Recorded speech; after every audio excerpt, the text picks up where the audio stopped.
どうもー、こんにちは。極真空手歴20年以上の青くと言います。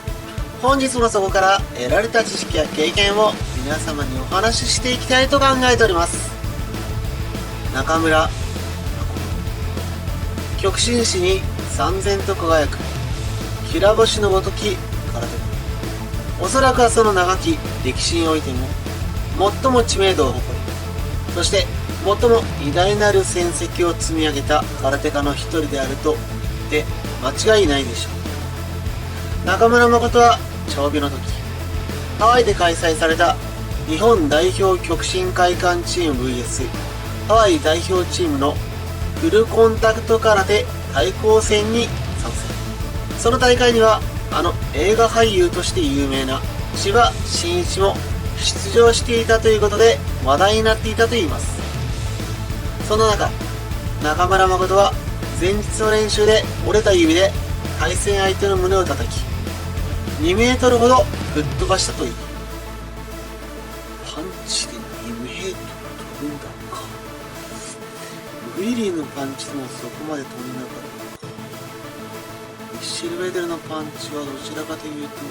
打ち抜く感じだから、その場に沈みかもしれない。その戦いぶりに大山抹殺は大いに機嫌を良くし、中村誠のパンチで相手は5メートル吹っ飛んだぞと周囲に語っていたという話。その後、中村誠は第9回全日本選手権大会に出場。本人のインタビューによると、実際は第1回世界大会にも出ていたといいますが、その時は青帯だったという話もあります。初出場ながら身長180センチ、体重90キロという恵まれた体格を生かし、準決勝まで進出。しかしこの時の準々決勝で、後に三世時代と言われる一時代を共に築く三平刑事と激突していたという。この時は三平刑事が足の靭帯を切っていたということもあったためか、延長にて中村誠が押し切っていると言います。準決勝で当たったのは人間機関車と呼ばれた驚異の突進力。ローキックにより第6回全日本大会準優勝、第1回世界大会6位、第8回全日本大会で3位に入賞していた。その時解説していた大山康彦をして、世界に通用すると言わしめた絶対的な優勝候補、東隆でした。開始と同時に体格に見合わず身軽にマット上を跳ね飛び、回し蹴りを放つ中村誠。しかし開始早々から大山康彦曰く、その前の試合の三平刑事との戦いでダメージを負っている左足に、その東隆の絶対的な得意技であり必殺技のローキックを食らってしまいます。どつき合いから膝切りに持ち込むも足払いを食らい転倒。その下段回し蹴りをもらうも中段回し蹴りで逆襲。打ち合いの中でも中村誠の右の下突きが輝き、右の下段回し蹴りに左の前切りを合わせるという小技を見せ、延長に持ち込むもそこからの下段横蹴りで崩され、惜しくもそこで敗れることになります。しかし3位決定戦では解説が大型選手同士の対戦と語った178センチ78キロの甘い乗り出と戦い、いきなり左右の回し蹴りから突撃し、さらに膝蹴りで場外に弾き出し、その後右の下突きを効かせ、甘い乗り出も左右の前蹴りでストッピング、カウンターを取ろうとしますがものともせず、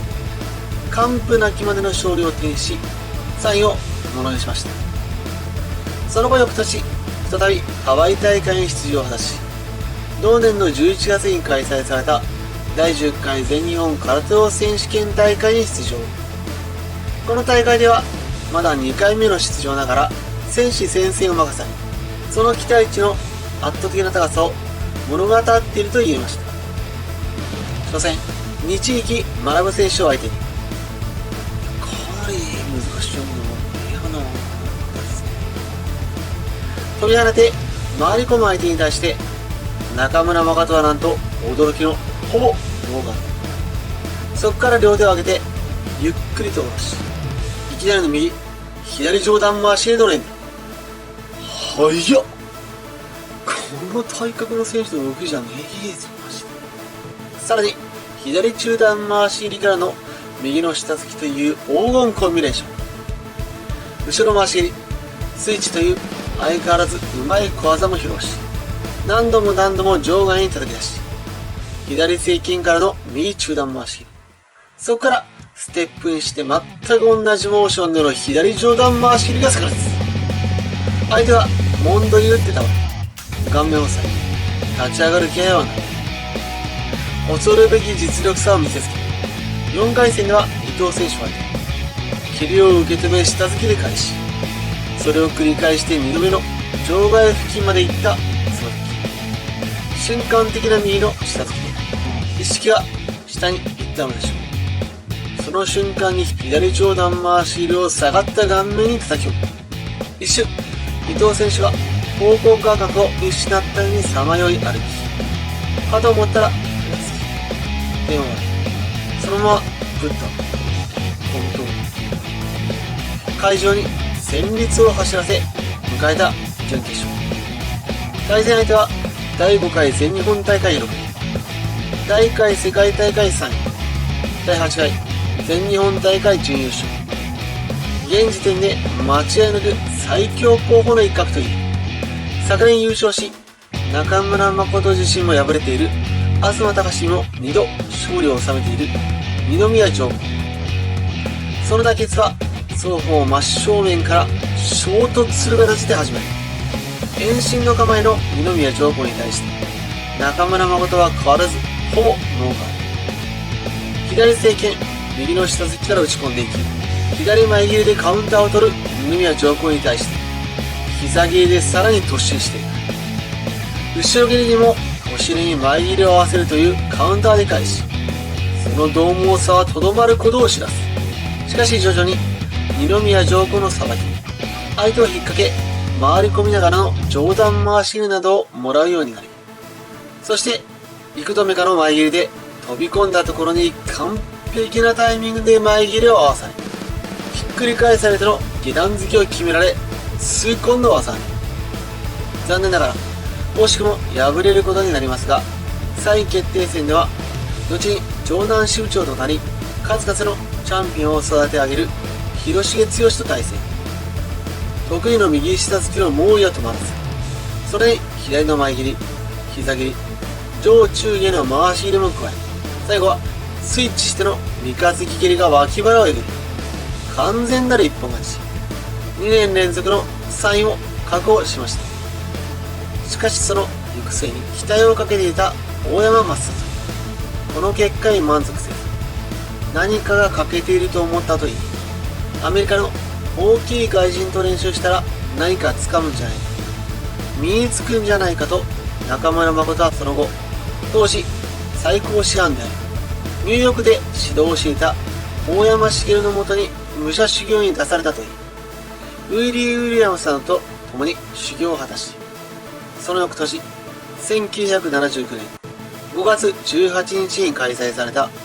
当時第2回世界空手オリンピック日本代表選抜前哨戦と銘打たれた、いや長いな、第11回全日本空手選手権大会に出場。膝蹴り、下突きなどの一本で準々決勝まで勝ち上がり、そこで対戦したのは後に世界大会での活躍を受け大山抹殺をして救世主と言わし、小さな巨人と呼ばれることになる川端浩一。開始早々から猛烈な勢いで圧力をかけていったと言います。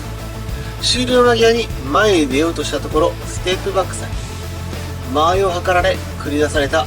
川端浩一の左上段回し切りがまさかの顎に食い引く。そのまま前のめりに崩れ落ち、技ありの判定。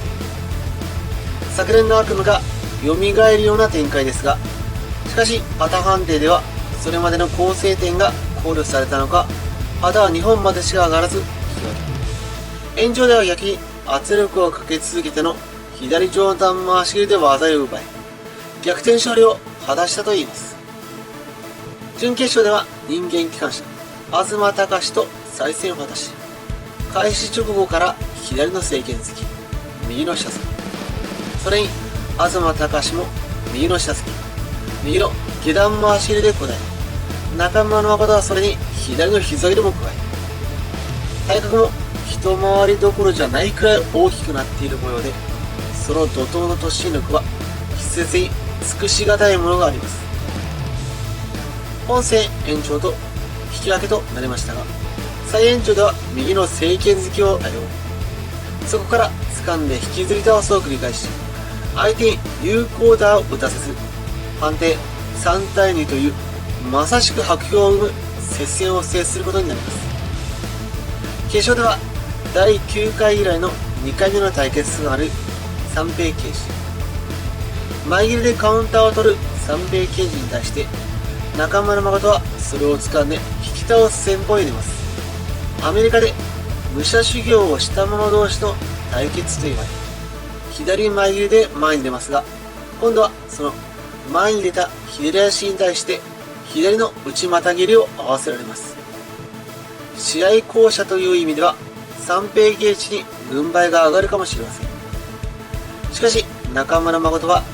ダメージを負ってもなお前に出続け、引き倒す、その体格、力がありました。聞かされても合わせられても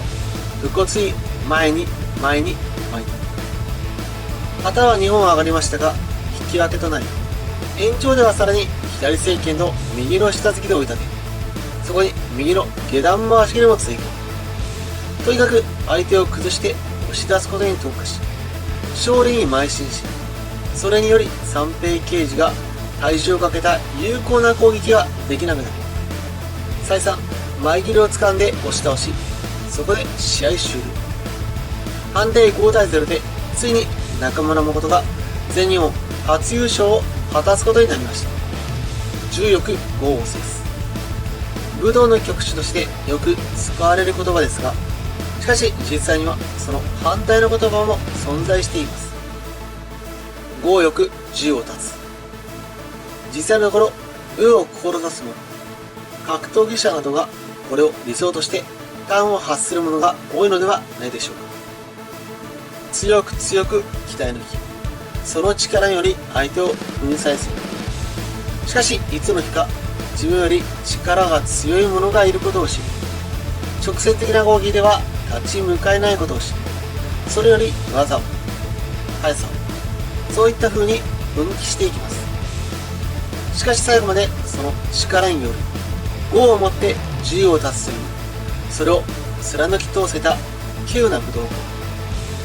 中村誠はそう評すべき、皆が憧れるある時期の理想を体現した空手家と言えたのかもしれません。私は引き続き日本が生んだ世界に誇る空手家中村誠、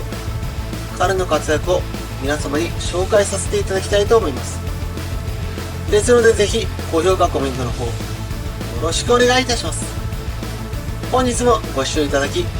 誠にありがとうございます。